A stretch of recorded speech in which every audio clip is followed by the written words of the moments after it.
믿어지지 않아요.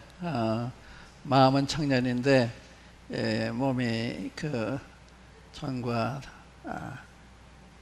달라진 것이 믿어지지 않는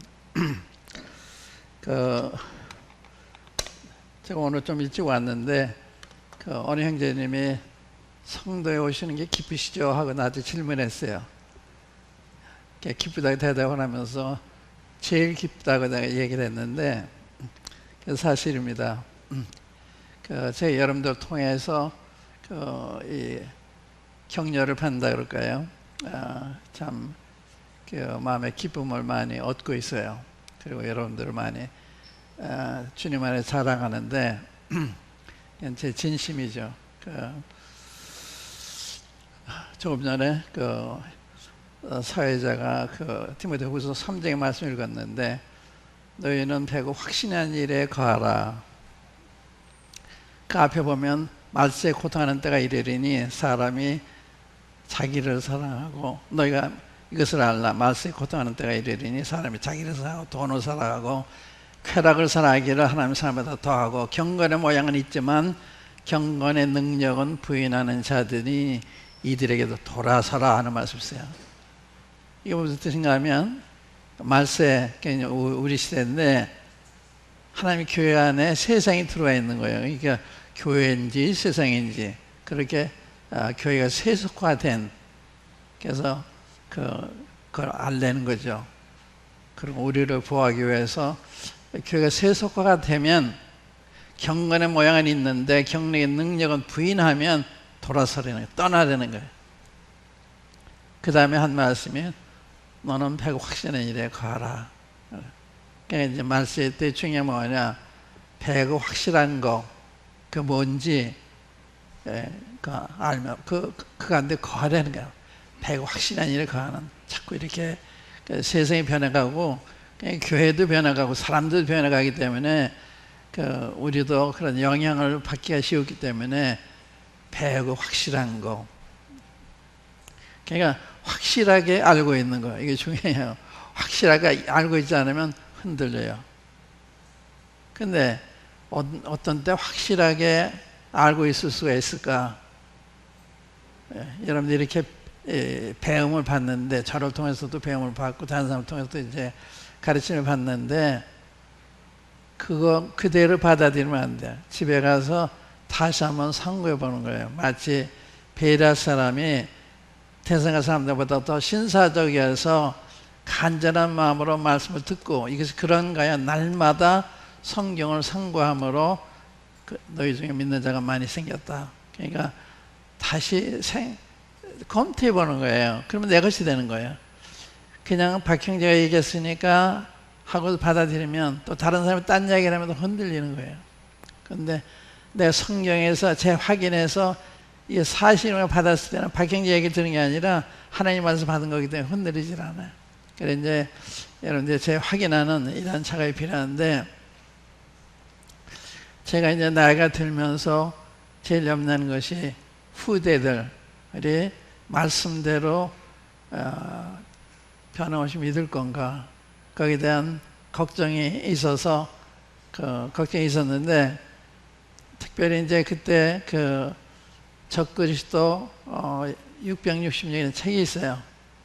어느 목사님이 쓴 건데 계시록을 해설한 건데, 계시록을 역사적으로 해석한 거예요. 그러니까 계시록은 미래에 일어날 일인데 이미 역사에서 일어났다, 그걸 가지고 적용하는데 그럴듯해요. 근데 제가 계시록을 모르고 있었다면 아마 미혹이 됐을 거예요. 그러니까 내가 바탕이 필요한 거예요. 바탕이 하나님 말씀 내가 알고 있어야 이게 옳다 그러다 이렇게 가려서 들을 수 있잖아요. 그걸 모르니까. 그러니까 여러분들이 필요한 것은 배우고 확실한 걸 가라고 하는, 그럼 확실한 걸 알아야 되잖아요. 그래서 요즘 제가 뭘 얘기하고 있는가 하면, 어저께도 북부교회에서 청년들한테 얘기를 했는데 그다음 무슨 얘기 했는가 하면 하나님의 복음에 대해 확실히 알고 있어라. 또 이제 그 다음에 이제 어저께 전한 하나님의 교회에 대해서 확실하게 알고 있어라. 그 다음에 이제 다음에 전할 건 이제 하나님의 예언. 이 예언에서 많이 이렇게 이단들이 생기는데 하나님의 일을 확실하게 알고 있지 않으면 흔들려요. 요즘에 신문에 보면 전문 광고로 모든 사람들, 세상 사람 내 말, 이 말을 들으라 하고 이런 광고로 성경을 가르치는 게 나오는데 얼토당토한 이야기를 하면서 진리인 것처럼 가르쳐요. 근데 성의 바탕이 없으면 그렇게 간절히 그 많은 비용을 들여서 광고까지 하면서 하니까 의미 있게 들을 수도 있어요. 상당히 위험한 시대에 살고 있거든요. 그래서 배고 확실한 거. 저는 이제 예배를 들으면서 제자들이 떡을 떼면서 무슨 생각했을까? 또 잔을 마시면서 무슨 생각했을까? 또 우리들은 무슨 생각하고 있을까? 이런 생각을 했어요. 근데 제자들이 무슨 생각했는지 모르지만 아마 무슨 뜻일까? 아마 궁금해하셨을 거예요. 이 떡은 너희는 내 몸이다. 이 잔은 내 피를 세운 선약이다 했을 때 이게 무슨 뜻일까?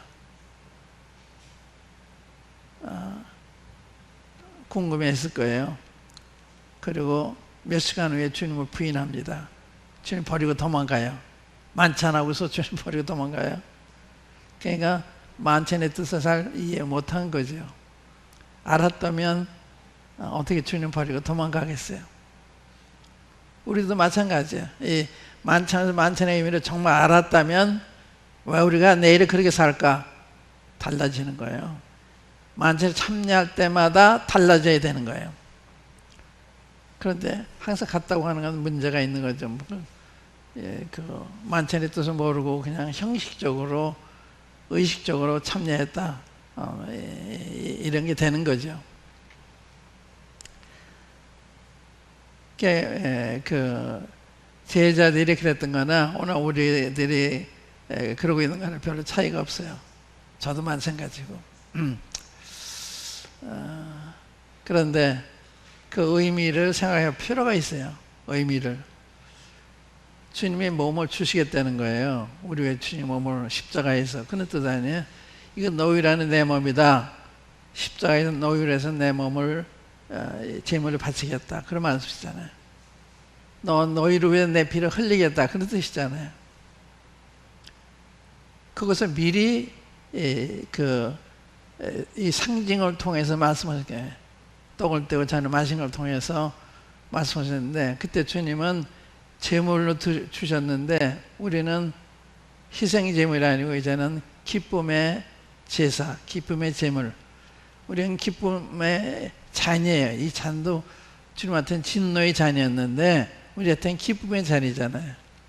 지금 진노를 받아주셨기 때문에 우린 기쁜 거예요. 제사함 받았기 때문에 기쁜 거예요. 근데 그 구체적으로 무슨 뜻이냐? 이제 이게 중요한데 거기에 관해서 한번 제가 먼저 말씀을 드리고 다른 이야기를 계속하겠습니다. 우리 히브리서 10장 한번 열어보세요.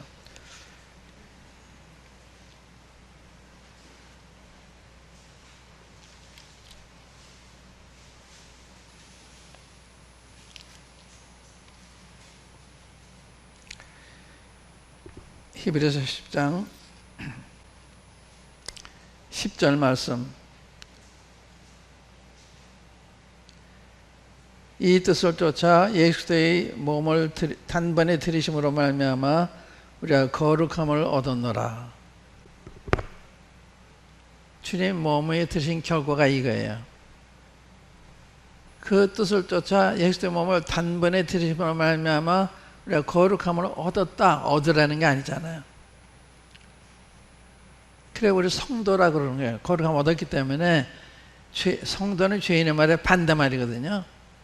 죄인이 아니고 성도인 거예요. 우리 죄인인데 성도로 여겨주시는 거예요. 합법적으로.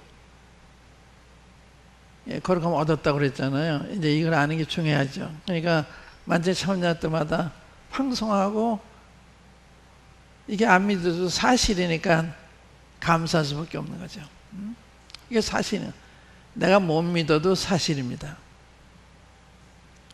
그 다음에 그 14절 보세요.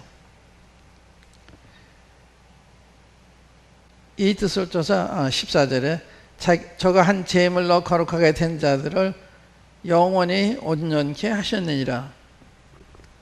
영원히 온전케 완전케 하셨다. 무슨 뜻이에요?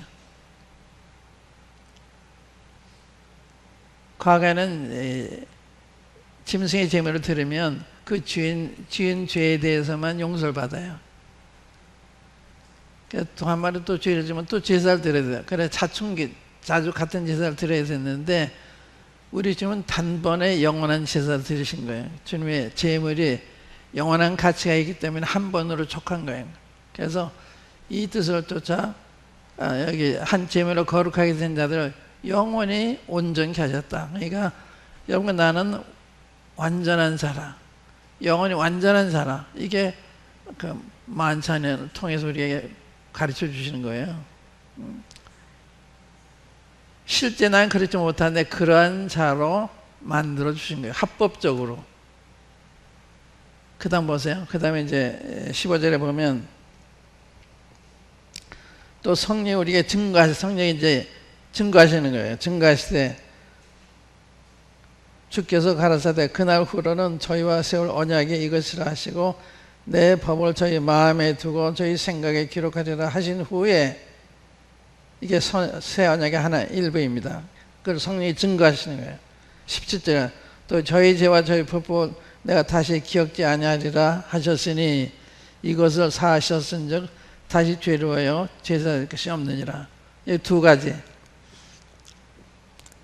16절에 저희와 세울 언약이 이것이라 하시고 내 법을 저희 마음에 두고 저희 생각에 기록하라. 이 뭐예요? 성령을 가리키는 거예요. 그러니까 그 로마서 7장에 보면은 우리가 이 얽매였던 것에 대해서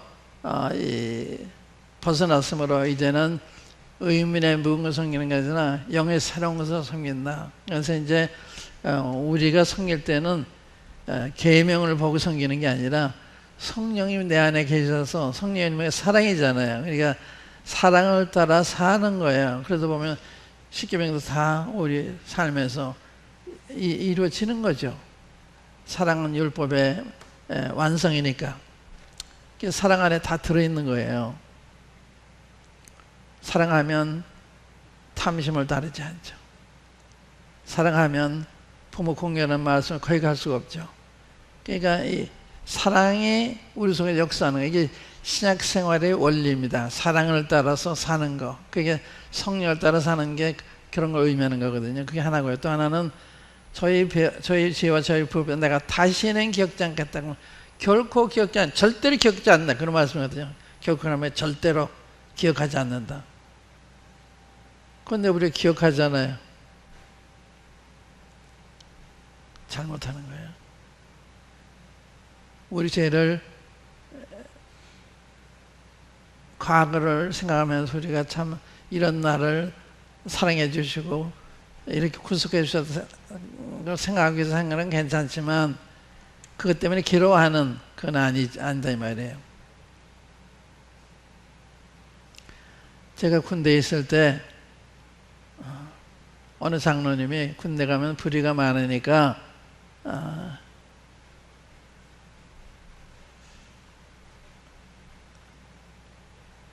죽음을 짊어지고 가라 그랬어요. 무덤을 짊어지고 가라. 죽을 각오하고 가라는 거예요. 그래서 그 사회에서 죄와 싸우다 죽거나 군대 가서 불의와 싸우다 죽거나 주님 위해서는 마찬가지다. 무덤을 짊어지고 가라. 그 말씀 참 좋았어요. 그 무덤을 짊어지고 갔습니다. 두려울 것이 없어요. 죽음을 각오하니까 두려움이 없는 거예요. 훈련소부터 복음을 전하기 시작했어요. 훈련소부터. 또 훈련소에 갔는데 훈련을 쉽게 받자고 애들이 돈을 걷더라고요. 돈을 걷어서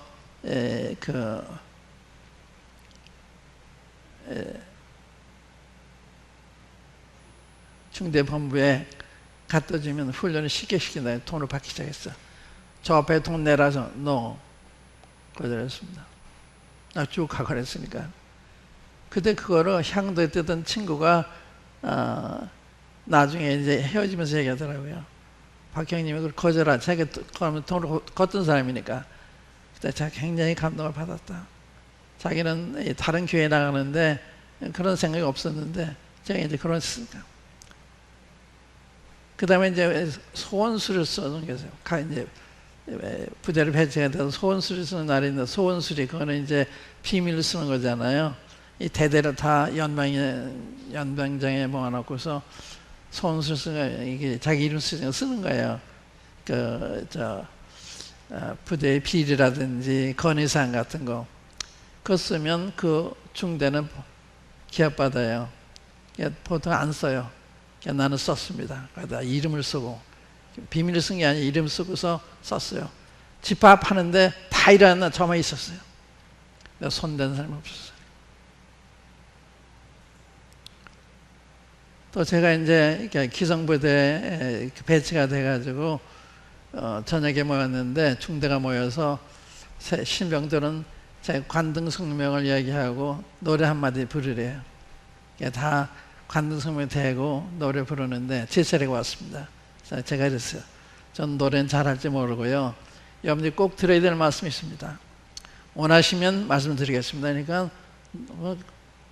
놀라잖아요. 무슨 신병이 와서 여러분 들은 말씀이 있으면 얘기했다 그러니까 조용하더니 해보셔. 제 복음을 전했죠. 그렇게 이제 부대 생활을 시작을 했는데 제가 남한테 복음을 전하면서 내 마음에 기쁨이 없는 거예요. 예수님 믿으면 기쁘고 평안하고 그러지 저한테는 없는 거예요. 왜 그랬냐? 때렸든지 못 얻든지 말 전파하는데 내가 그대는 못하고 있었던 거예요. 사탄이 그걸 가지고 날 송사하는 거야. 넌 왜 주저주저하냐? 항상 전하지 않고 때렸든지 못 전하지 않고 자꾸 날 송사하는 거예요. 그러니까 내가 제대하고 와서 만찬상 앞에서 늘 회개를 했어요. 회개. 그러니까 어느 형제님이 있다가 박형제님 요즘 왜 그러냐요. 내가 뭐라고 대답했는가 하면 내가 주님 가까이 가니까 이사선저와 같이 주님 가까이 가니까 보통 사람은 죄를 생각지 않는 걸 난 죄를 생각해서 그런 것 같다 그러니까요. 그 형제가 난 그렇게 생각해서 형제가 사탄한테 낙다운 된 것 같다 그래요. 그 말이 맞는 말이었어. 사탄은 낙다운 당했다. 그런 것 같지가 않았어요. 그리고 이제 그 형제님이 기도하고 내가 기도하는데 주님이 하나님의 택하신 자들 누가 송사하려 의롭다 하시는 하나님이 누가 정죄하려 하나님이 자기 아들의 피로 통해 나를 정죄받지 않게 하셨는데 송사받지 않게 했네. 내가 송사하고 있는 거야. 이건 주님의 피에 대한 모독이라구나. 그때 내가 해방을 받았어요. 그래서 자꾸 날 송사하고 그런 데로부터. 근데 많은 사람들이 사탄의 송사를 받죠. 자기 연약에 대해서 사탄이 하는 거예요. 주님은 절대 송사하지 않습니다. 절대 정죄하지 않습니다. 주님이 가늠하다 잡힌 여인에 대해서도 나도 널 정죄한다 그러잖아요. 정죄하지 않는다. 가서 다시는 죄를 받지 말아라. 근데 우리가 마음에서 자꾸 송사하고 정죄하고. 저희 독일에 가서요. 이 사역자들 모인 데 갔는데 전 처음 갔는데 제가 한국에서 왔다 그러니까 너무 한마디 할 거 있으면 하래요. 난 갑자기 부탁받고 한 게 아니고 갑자기 현장에서 이야기를 해서 제가 나가서 전 준비된 말씀은 없고 내가 오늘 말씀 읽다가 깨달은 이야기를 드리겠습니다. 하나님이 우리를 위하시는 분인 걸 내가 알게 됐습니다. 하나님이 우리를 위하시면 누가 우리를 대적하리요. 형제를 위하는 사람은 하나님 편에 있는 사람이고 형제를 대적하는 사람은 사탄 편에 있는 줄을 깨달았습니다. 그 얘기를 했어요. 그 얘기만 했습니다. 그날 거기서 다른 도시에 갔는데 거기에 참석한 사역자가 그 도시에 와서 만나게 됐어요. 그때 그 이야기를 들으면서 굉장히 감동을 받았던 거예요. 그러니까 우리가 이제 신앙생활할 때 주님 말씀 따로 내 생각도 아니죠. 이게 얼마나 거룩함을 얻었다. 영혼이 온전케 됐다. 너희 죄를 다시는 기억지 않겠다. 그걸 믿으시면 항상 자유하시고 항상 기쁘시고 항상 담대하시고. 사탄은 송사래요.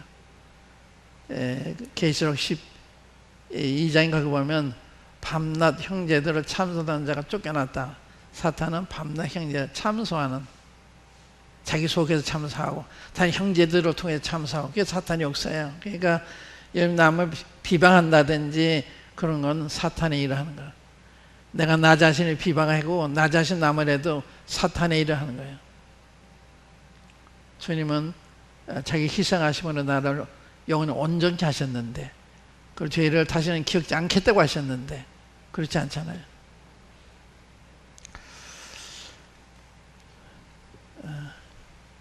이제 그 이야기 여기서 끝내고요. 이제 제가 무슨 생각하는가 하면, 저는 여러분들 얼마나 오래 이렇게 맞이할 수 있을까?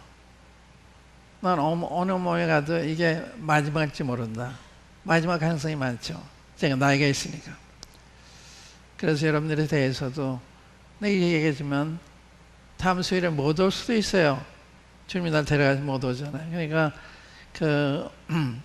제가 급한 마음이 있습니다. 여러분한테 들려줄 이야기는 많은데 시간은 제한되어 있고, 그래서 제가 이제 간단간단히 몇 말씀 드릴게요. 첫 번째, 그리스도인의 정의가 뭐냐? 어떤 사람이 그리스도인이냐? 여러분들 그리스도인이 누구냐 물으면 여러분 뭐라고 대답하시겠어요? 그리스도인과 아닌 사람은 어떻게 구분해요? 구원받은 사람 아닌 사람 어떻게 구분해요? 그 구분은요, 기본적인 그 구분은 성령을 모셨냐 안 모셨냐 그거예요. 로마서 8장 9절에 보면 누구든지 그리스도의 영이 없으면 그리스도의 사람이 아니라, 그리스도의 영이 없으면 크리스찬이 아니에요. 그게 정의예요. 그리스도의 영을 모셨으면 크리스찬이고 아니면 아니고. 여러분 상담할 때도 이 사람이 복음을 잘 깨달아 이게 아니고 그 안에 성령이 들어와 계시냐 그걸 보셔야 되는 거예요. 이론적으로 복음을 다 깨달았는데 성령이 안 들어와 계실 수도 있어요. 지식적으로 받았기 때문에. 그래서 저는 침례생활할 때 복음을 얼마나 정확히 깨달아 그걸 배웠잖아요. 성령이 이분 안에 들어왔나 어떻게 체크하느냐. 성경 얼마나 읽었습니까? 물어요. 그럼 거듭난 사람, 성령을 모신 사람은 성경 읽으면서 깨달은 게 많아요. 할 얘기가 많아요. 그런데 성경 별로 안 받습니다. 그럼 문제가 있는 사람이에요. 어린애기, 갓난아기 할 때 엄마 젖을 얼마나 먹었냐 그러는데 별로 안 먹었습니다. 그게 말이 됩니까? 하루에도 몇 번씩 주야로 엄마 젖을 먹어야 배고픈 걸 면하잖아요. 그래서 생명의 조건권 하나는 먹는 거예요. 먹는 거. 먹는 것에 대한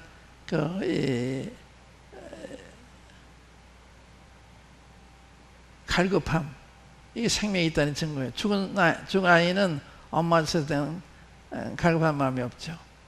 호흡하고 움직이고 이게 살았다는 증거잖아요. 그런데 영생 얻지 않은 사람은, 성령 받지 않은 사람은 그런 게 없어요. 그러니까 구원받은 사람, 안 받은 사람은 밤과 낮이 다른 거예요. 성령님을 모셨냐 안 모셨냐, 성령을 따라 사느냐 안 따느냐, 천지 차이인 거예요. 그런 데서 구별을 해야 되는 거예요. 우리 자신을 볼 때 그런 거 보고서 내가 성령 안에서 행하고 있는지 육신을 따라 행하고 있는지 그걸 알아야 되는 거거든요. 그거 뭐만 하니까 이것도 아니고 저것도 아니고. 그래서 그리스도의 정의, 교회의 정의는 뭐예요? 교회의 정의예요. 구원받은 성도들이 모인 게 교회잖아요. 고린도전서 1장 2절에 보면 고린도에 하나님의 교회 곧 그리스도의 예수 안에 거룩하여 주고 성도라 부르신 이분 자들과 이 교회, 성도들의 모임이 교회인데 그 구성원이 구원받은 사람이 아니면 교회가 아니에요. 여기 성도 교회를 붙였지만 여러분들이 구원받은 사람 아니면 교회가 아니에요. 누렇다고 금이 아니다 하는 말이 있죠. 가짜 군도 있어요. 누르예요. 누런 걸 보고 나는 교회 간판 붙였다 교회가 아니에요. 교회라고 주장한다 교회가 아니에요. 구성원이 구원받은 사람들이 아니면 교회가 아니에요. 그게 교회 정의 중에 일부입니다. 그 다음에 세 번째로 예배가 뭐냐? 예배의 정의. 만찬에 참여하는 게 예배냐? 설교 듣는 게 예배냐? 뭐가 예배예요? 예배는 하나님께 드리는 거예요. 드리는 거. 듣는 게 아니고 달라는 게 아니고 하나님 앞에 드리는 거. 하나님 어떠하심에 대해서 그분을 높이고 찬양하고 감사하고 그게 예배예요. 근데 그 예배가 다 혼동이 돼 있잖아요. 설교 듣는 걸 예배라고 생각하는 거예요. 전도는 대상이 믿지 않는 사람이죠. 또 성경 공부 시간은 믿지 않는 사람과 믿는 사람이 대상이에요. 기도는 달라는 거예요. 예배는 대상이 하나님입니다. 하나님 드리는 시간. 그래서 그 계시록 4장 5절에 보면 그 24장로들이 하나님 앞에 엎드려 이 면류관을 주님 앞에 던지면서 주님은 존귀와 영광과 권세를 받으시 합당하십니다. 그 예배예요. 주님한테 주님 어떠하심을 찬양하는. 그러니까 이렇게 혼동이 됐어요. 예배, 교회가 뭔지, 그리스도인이 뭔지. 이게 확실히 여러분들이 정리가 되면 그 기준에서 이제 사람들 볼 수 있잖아요. 그 기준에서 교회를 볼 수 있잖아요. 또 예배를 그 기준에서 판단할 수가 있잖아요. 이게 혼동이 되어 있는 거예요.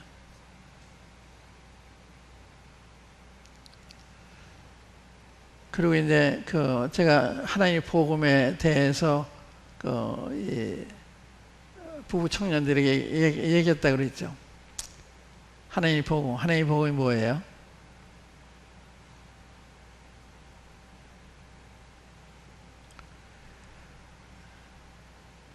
첫째, 하나님의 복음은 하나님이 우리에게 들려주는 기쁜 소식입니다. 기쁜 소식. 슬픈 소식이 아니고, 우리 두렵게 하는 게 아니고, 기쁜 소식. 그게 복음이에요, 복음. 복음은, 영어에는 glad tidings, good news. 이게 복음이에요. 그런데 하나님께서 우리에게 주신 복음인데 사도 바울이 그랬어. 이 복음에 대해서 내가 사람에서 배운 것도 아니고 사람에서 받은 것도 아니고 우리 주 예수 때 계시로 말미암아 알게 됐다. 이 복음은 사도 바울에게 하나님이 계시를 통해서 가르쳐 주신 거예요. 그러니까 사도 바울이 자는 복음이 이게 진짜 복음이죠.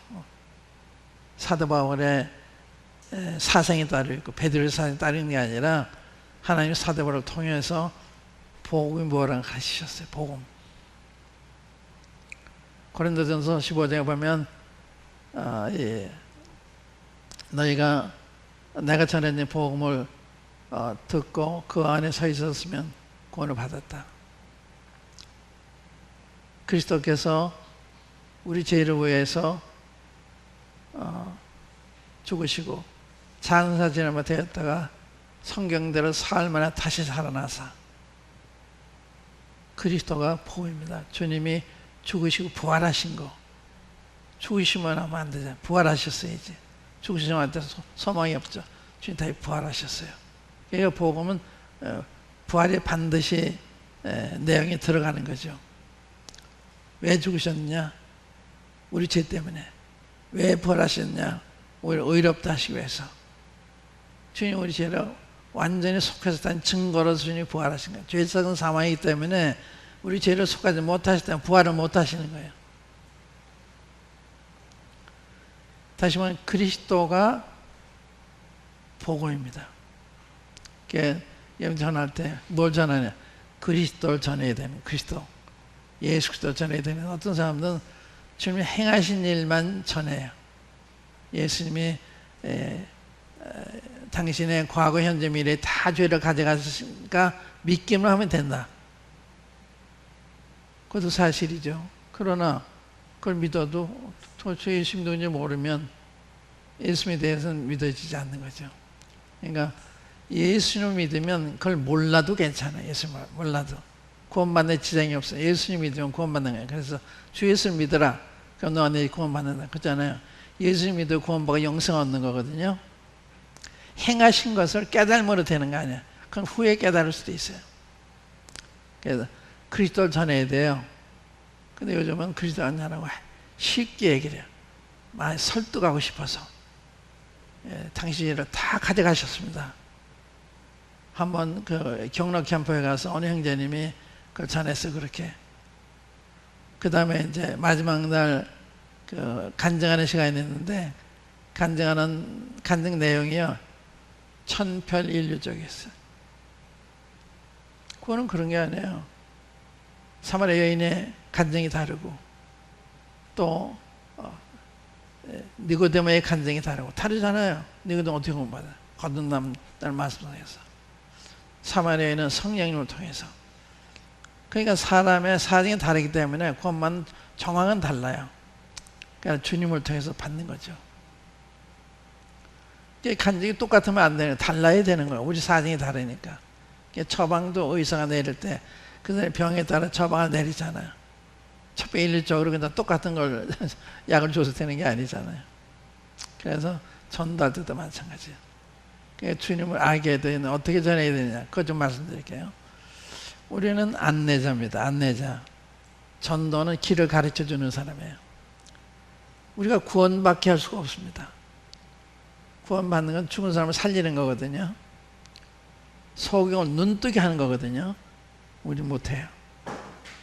그걸 할 수 있는 분이 주님밖에 안 계세요. 그러니까 주님한테 가서 부르짖도록 해야 되는 거예요. 그 장면 하나 보여드릴게요. 누가복음 18장 한번 열어보세요. 누가복음 18장 35절부터 구원받는 장면에 좋은 그 이해가 되는데, 잘 보세요. 어떻게 이 사람이 눈을 뜨는지.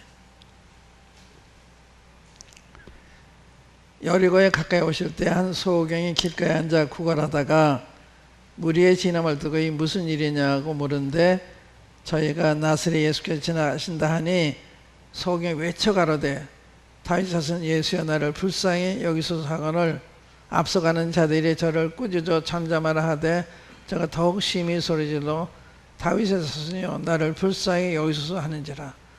예수께서 머물러 서서 명하여 데려오라 하셨더니 저가 가까이 오매 물어 가라사대 내게 무엇을 해주기를 원하느냐. 가로되 주여 보기를 원하나이다. 예수께서 저에게 이르시되 보아라 내 믿음이 너를 구원하였느니라 하시매 곧 보게 되어 하나님께 영광을 돌리며 예수를 쫓으니 백성이 다 이를 보고 하나님을 찬양하니라. 여기 소경하면 소경. 성의 평생 소원이 뭐겠어요? 보는 거죠, 보는 거.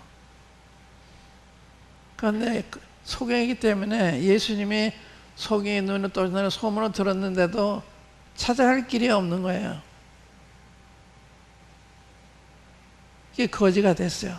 근데 어느 날 생각지도 않게 사람들이 웅성대니까 이거 무슨 일이냐 물어보니까 나사렛 예수님이 지나가신다. 얼마나 기가 번쩍 뛰었겠어요. 왜 기가 번쩍 뛰었어요? 소경이니까, 예수님 고쳐줄 수 있는 분이니까 평생 만나기 원했던 분을 만난 거예요. 그래서 외쳤어요.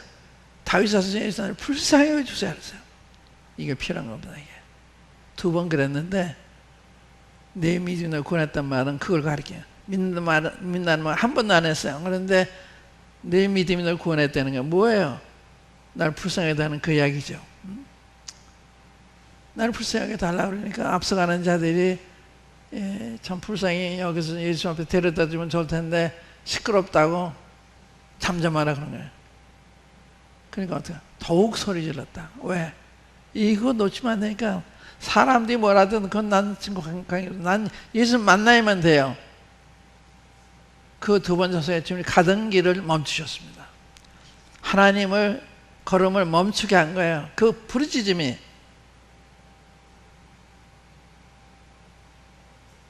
그래서 예수님이 멈추셔서 데려와라 그러니까 왔어요. 내가 무엇 해주기 원하느냐 그러니까 주여 보기 원합니다. 아주 간단하죠. 저 보기 원합니다. 그때 주님이 봐라 하니까 눈이 떠졌어요. 봐라는 명령이 떨어져야 변화가 일어나는 거예요. 빛이 있으니 빛이 생기잖아요. 깨끗한 바다는 깨끗해지잖아요. 그러니까 주님 명령이 떨어지는 구원이 안 이루어지는 거예요. 근데 우리가 설득하고 구원 받았다. 잘못 전하는 거예요. 그래서 사도 바울도 고린도전서 2장에 보면 내가 너에게 나가 하나님의 증거를 전할 때 말과 지혜를 안 했다. 그렇게 안 하는 것은 너희 믿음이 사람의 지혜 있지 아니고 하나님의 능력 있게 하려고. 그래서 내가 복음을 전할 때, 하나님의 증거 전할 때 성령의 능력과 성령의 나타남과 하나님의 능력으로 전하여 너희 믿음이 사람의 지혜 있지 아니하고 하나님의 능력에 있게 하려 했다. 그거예요. 사도 바울도 아는 게 많지만 자기 지식을 가지고 사람을 설득하고 그러지 않았어요. 그래서 나는 그리스도와 그 십자가 못 박힌 알자기를 작정했다. 그게 중요한 거예요. 그걸 전할 때 성령님이 역사하시는 거예요. 주님을 증거할 때. 성령이 그런 목적으로 오신 분이니까. 이게 복음을 이렇게 전해야 돼. 이렇게. 복음을. 이러면 역사가 많이 일어나는 거예요. 이러면. 그러니까 나는 이제 사람들 전도할 때 설득하고 그거보다는 성경 읽어보십시오. 요한복음 읽어보십시오. 읽을 때 예수님을 주목하고 읽어보십시오. 예수님 이름이 나올 때마다 유심히 바라보십시오. 그럼 놀라지 않을 수가 없습니다. 보통뿐이 아니니까. 하나님이시니까. 그런데 유심히 안 읽으니까 그냥 지나가는 거예요. 성도들도 마찬가지. 그냥 지나가요. 그러니까 새로움이 없는 거예요.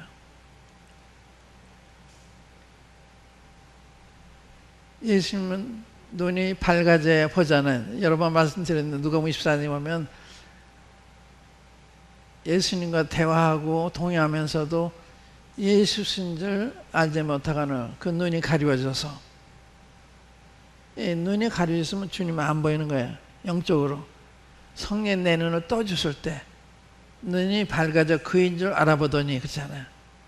그러니까 성령에 의해서 눈이 밝아져야 주님이 보이는 거예요. 성도들도. 그냥 못 보니까 그냥 글자로만 아는 거예요. 그게 오늘 하나님의 교회 문제입니다. 모든 성도, 모든 교회 문제예요. 주님이 이론적으로만 알고 살아계신 분들 안 아니까. 그 다음에 또 이 두 제자들이 그러잖아요. 길에서 우리가 말씀하시고 우리가 성경을 풀어주실 때 우리 속에서 마음이 뜨겁지 아니하더냐 이거예요. 성령의 길을 줘서 말씀을 들으면 감동이 되는 거예요. 마음이 뜨거워지는 것입니다. 그런 성경 읽기가 필요한 거예요. 제가 여러분 강조했죠. 그러면 교회 자체가 바뀌어요. 가정도 바뀌어요. 저희가 지난 금요일날 구역회래요. 구역회는 전 1구역에 속해서 1구역에서 이제 줌으로 하는데 로마서 7장을 공부를 했습니다. 근데 거기 보면 오라 나는 곤고한 사람이로다. 이 사망의 몸에서 누가 나를 건져내랴. 이렇게 탄식하며 절규하는 게 나와요. 왜 그랬냐? 자기를 바라보니까. 나에게는 선한 것이 없다. 내가 원하는 선치 아니하고 원치 않는 악만 행한다. 그러니까 자기를 쳐다보고 자기에 대한 이야기를 한 거예요. 8장에 가면 우리를 사랑하시는 말미암아 우리가 넉넉히 이긴다. 달라요. 7장과 8장이. 7장은 탄식하는 소리예요. 8장은 승리의 개가. 우리를 사랑하시는 말미암아 우리가 넉넉히 이긴다. 이 8장은 성령님의 장입니다. 여기 사람이 자기를 보는 게 신앙은 뭐냐? 주님을 바라보는 게 믿음이에요. 자기 바라보는 건 불신입니다. 그래서 성경이 뭐라 그랬어요? 믿음의 주여 온전케 하신 예수님을 바라보자. 그거예요. 주님 바라보면 바뀌는 거예요. 자기를 바라보면 맨날 탄식하고 가책만 받고 갈등하고 그건 신앙이 아니에요. 그래서 사탄이 자꾸 우리 자신을 보게 해요. 갈등 가운데 살도록, 가책 가운데 살도록. 주님 보면 안 되니까. 보세요. 주님이 부활하신 다음에 제자들이 오셨죠. 제자들이 주를 보고 기뻐하더라 그랬죠. 인간적 말하면 가책을 받아야 돼요. 주님 버린 사람들이니까. 버리고 주님 처음 만났잖아요. 그러니까 미안해하고 송구스러워해야 되는데 기뻐했어요. 주님 보면 기쁜 거예요. 왜 그러냐? 우리의 약점보다 주님의 은혜가 크니까. 그 주님 보면서 마음이 기쁜 거예요. 그래서 기쁨은 우리가 연약해서 기쁨을 잃는 것이 아니라 주님을 바라보지 않기 때문에, 주님 바라보면 기쁨을 얻는 거예요. 너 날 왜 버렸어? 하고 나무라지 않잖아요. 주님이 그들한테 손과 피를 보이시니 제자들이 주를 보고 기뻐하더라. 거기 디도마라는 도마가 있었는데, 도마는 제자들이 주님 봤다고 그러니까 난 못 믿겠다. 주님의 손에 못장을 내가 만져보고 옆구리 창시 손을 넣어보면 믿지 못하겠다 그러잖아. 강팍한 얘기를 했습니다. 근데 주님이 그 나물 안에 일주일 후에 다시 오셔가지고 도마이다 나와서 내 손에 못장을 보고 옆구리 창시에 네 손을 넣어봐라. 그리고 믿음 없는 자가 되지 말고 믿는 자가 되라 그러니까 손에 넣어보기도 전에 나의 주시여 내 하나님이신다 그러잖아요. 무슨 뜻이에요? 주님이 믿음이 없는 도마에 대해서도 불쌍히 여기셔서 믿게 해주시잖아요. 주님이 다시 찾아오셔가지고 성광을 보이시잖아요. 그게 우리 주님이에요. 자비하신 주님, 우리의 믿음을 주시기 원하신 주님. 그게 우리 행위대로 대하시는 게 아니라 자기의 우리에 대한 사랑을 따라 대하시는 이게 주님이세요. 그러니까 주를 바라면 기쁨이 있죠. 이게 뭐가 같은가 하면 어린애기와 부모와의 관계, 애들이 부모한테 야단맞을 수도 있죠. 그러나 금방 부모의 품에서 안기잖아요. 왜? 부모의 사랑을 믿고 있으니까. 그래서 재랑 펴요. 다 잊어버리고. 그리스도인 삶이 그래야 되는 거예요. 주님의 품에서 좋아하는 주님 우리 다 대해 주시니까. 가난아이들이 오줌 싸고 똥 쌌다고 해서 야단쳐요? 그게 안 하죠.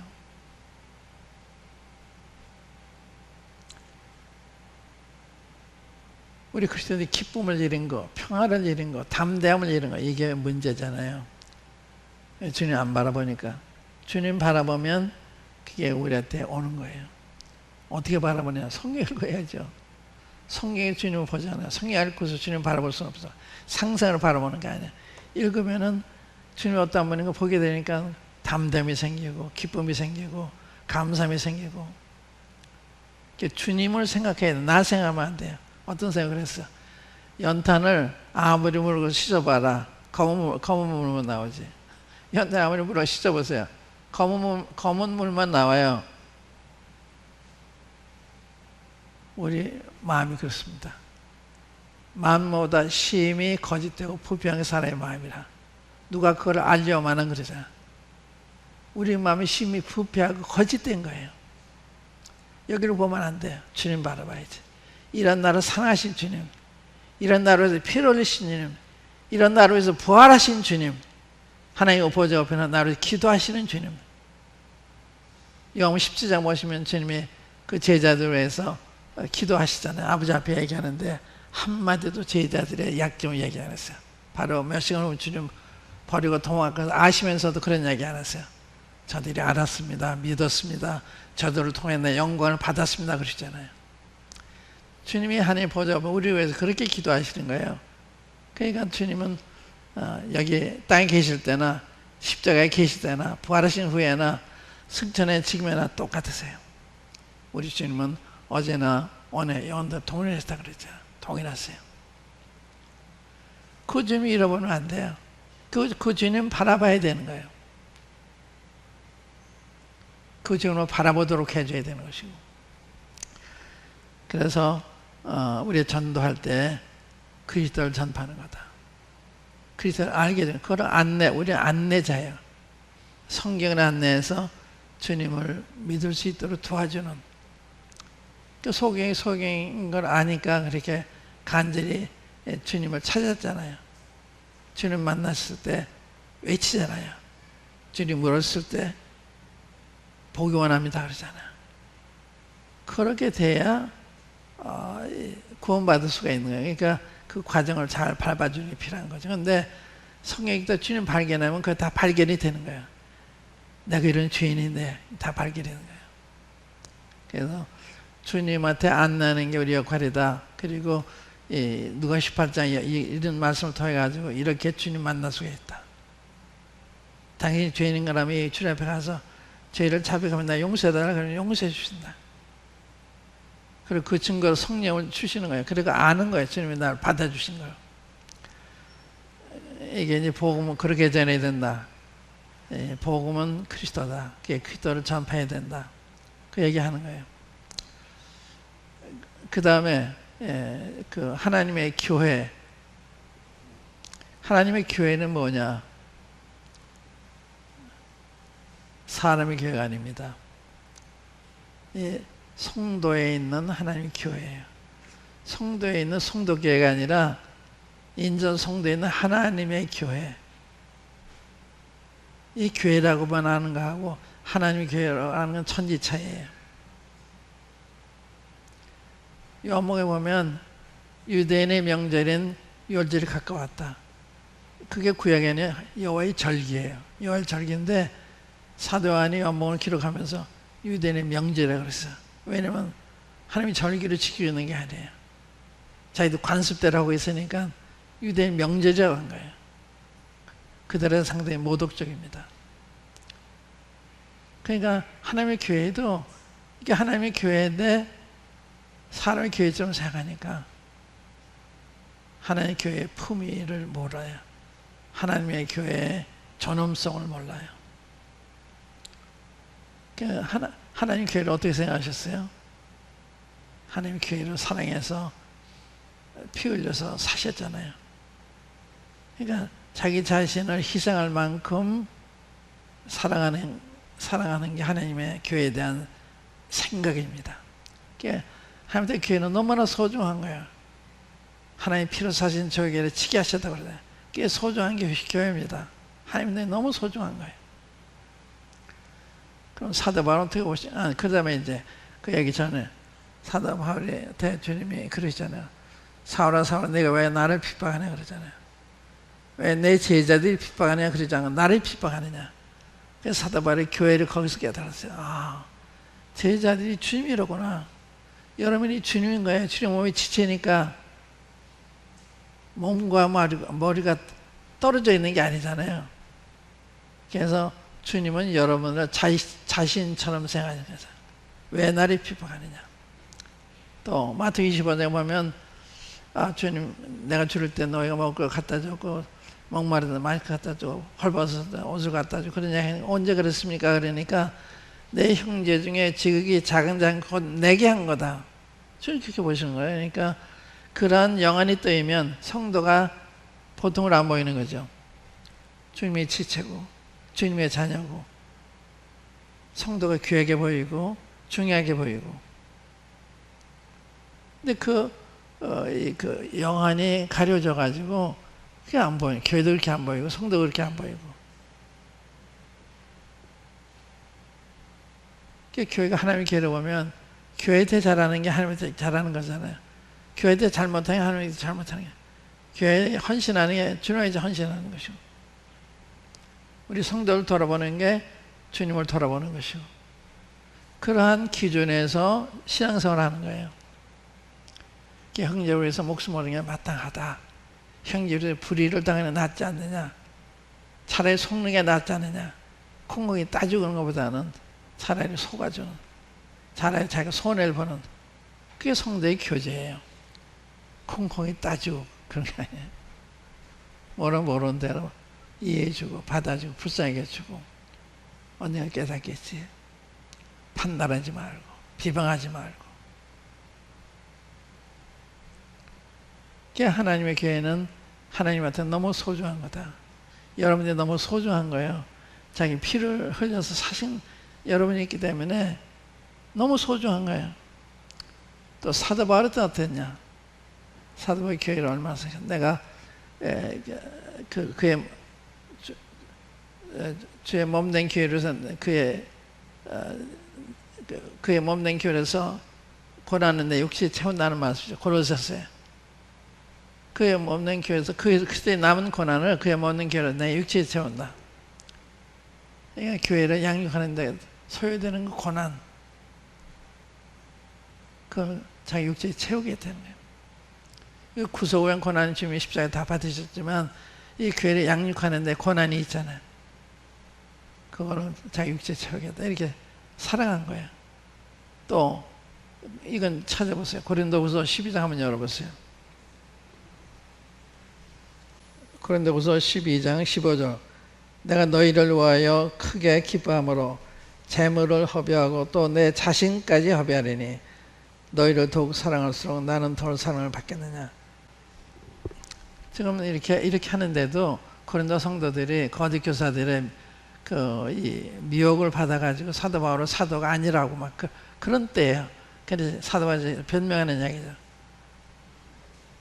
내가 너희 영혼을 위하여 크게 기뻐함으로 재물을 허비하고 내 자신까지 허비하리니. 이게 사도 바울의 교회에 대한 생각입니다. 성도교회는 그런 교회예요. 계시록에 보면요, 주의 날에 내가 성령이 감동하였더니 뒤에서 나팔소리 같은 소리가 나서 내 보는 것을 책에 기록하라. 서서 7 교회에 보내라 그러잖아요.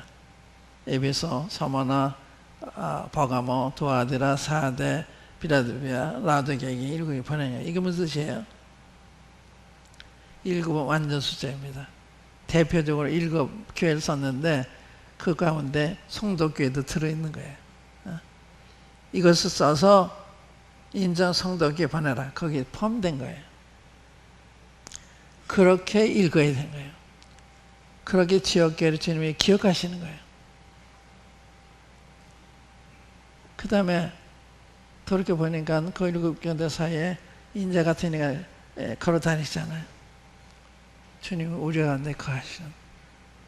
두세 내 이름은 모인 것에 그들 중에 있느라 주님 우리 가운데 계신 거예요. 믿음으로 그걸 아는 거예요. 그래서 경외하는 마음으로 모임생활을 하는 거거든요. 일어선교회도 사람마다 두려워하는데 그러잖아요. 그래서 성령의 역사하는 교회는 하나님에 대한 경외심, 그런 품위가 있는 거예요. 말을 함부로 하고 그런 데가 아니죠.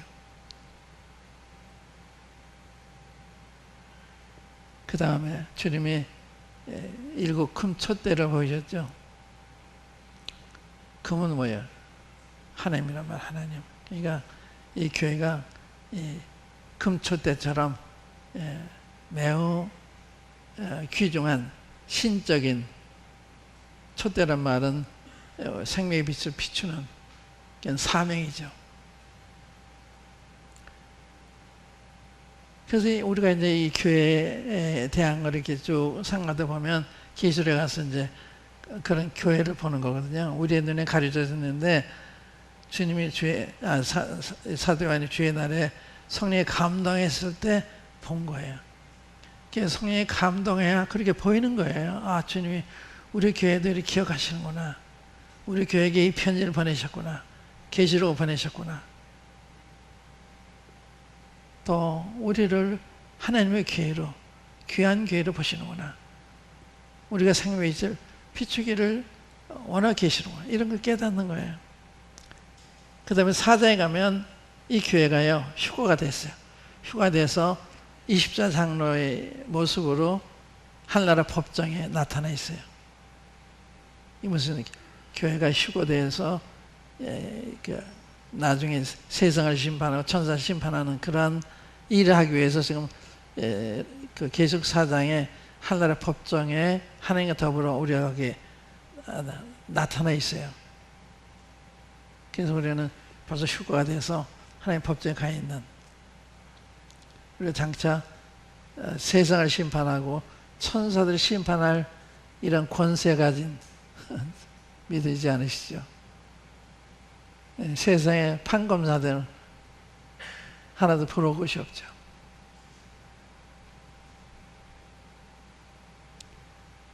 우리가 주님에서 얻은 이 지위, 권위는 대단한 거예요.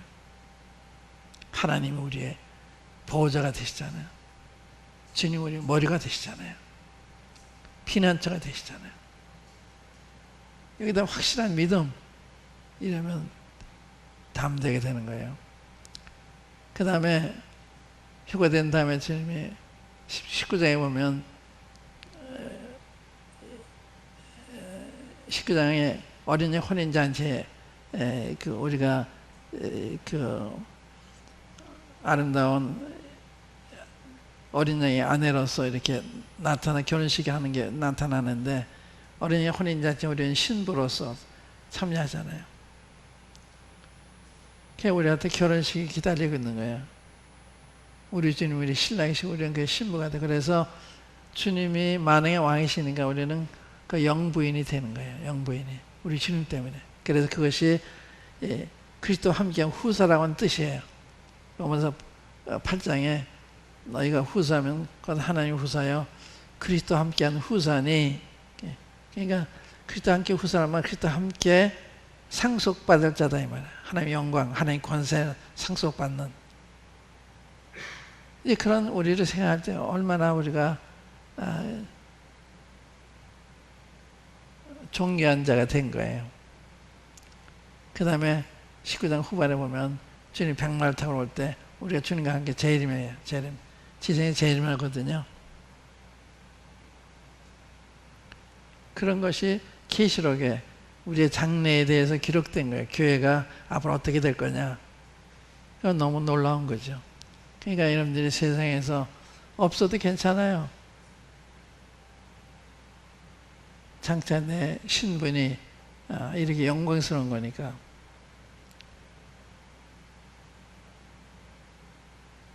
이야기하고 마칠게요.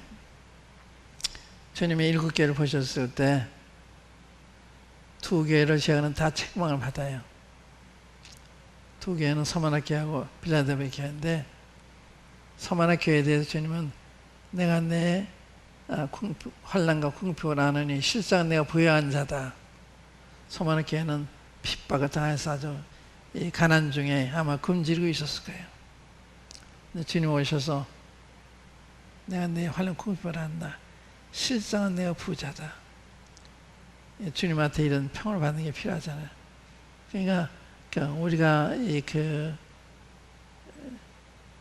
이러한 환난과 궁핍을 당한다 하더라도 또 이것은 이제 주님 때문에 받은 거예요. 주님 때문에 핍박을 당한 환난이라고 하는 건데, 그러니까 가난할 수밖에요.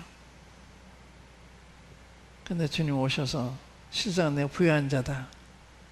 근데 그 3장 마지막에 나오는 그 교회는 라디오의 교회 아니야. 라디오의 교회는 그들 스스로 말하기에 우리는 부자라 부유하고 부정할 수 없다고 그래요. 자기가 자기 얘기하면 돼. 주님이 우리 얘기해 주시지. 주님이 여러분들에 대해서 뭐라고 말씀하시냐. 그게 중요한, 그게 참된 평가거든요. 자기가 우리 교회는 이런 교회다 이러면 안 돼. 주님이 그런 교회다 얘기를 하시지. 주님이 그 라디오 교회에 대한 너는 너희 가난한 것과 눈먼 것과 벌거벗은 걸 알지 못한다. 그러면 내게서 안약을 사서 내 눈을 발라서 보고,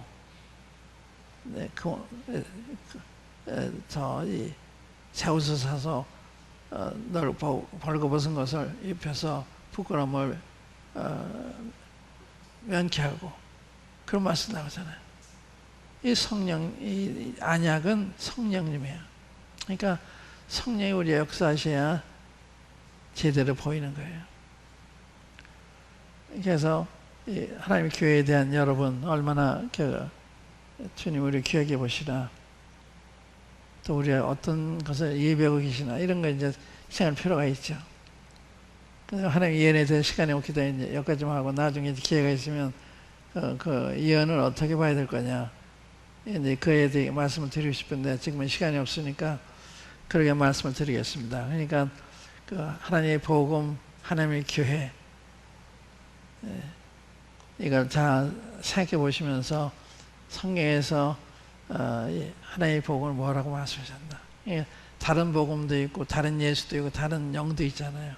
그러니까 성경에서 제대로 예수님 모르면 예수님 잘못 얘기하는 사람들에게 미혹될 수 있어요.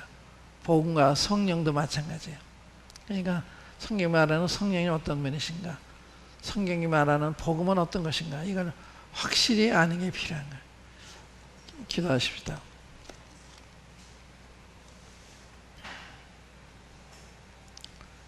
아버지 하나님, 저희들이 무엇인가인데 저희들을 사랑하셔서 저희들 위해서 아드님을 보내시고 십자가에서 저희들 대신해서 희생을 당하셨나이까. 또한 성령을 보내셔서 저희들의 마음을 거듭나게 하사 새 사람이 되게 하시고, 또한 영안을 밝혀주셔서 주님을 뵙게 하시고 주 음성을 듣게 해주셔서 이게 저희들을 변화되게 하시고 이 길을 가게 하셨는지 저희들이 감사한 마음을 다 피할 길이 없는 것을 고백하나이다. 아버지 하나님, 이 성도교회를 이렇게 영적으로 축복해 주셔서 주님을 잘 나타내는 교회가 되도록 계속 이 교회 안에서 교회를 통해서 역사해 주시기를 바랍니다. 주의 말씀을 감사하고 이 모든 것을 주 예수도 이름으로 아버지 하나님께 기도합니다. 아멘.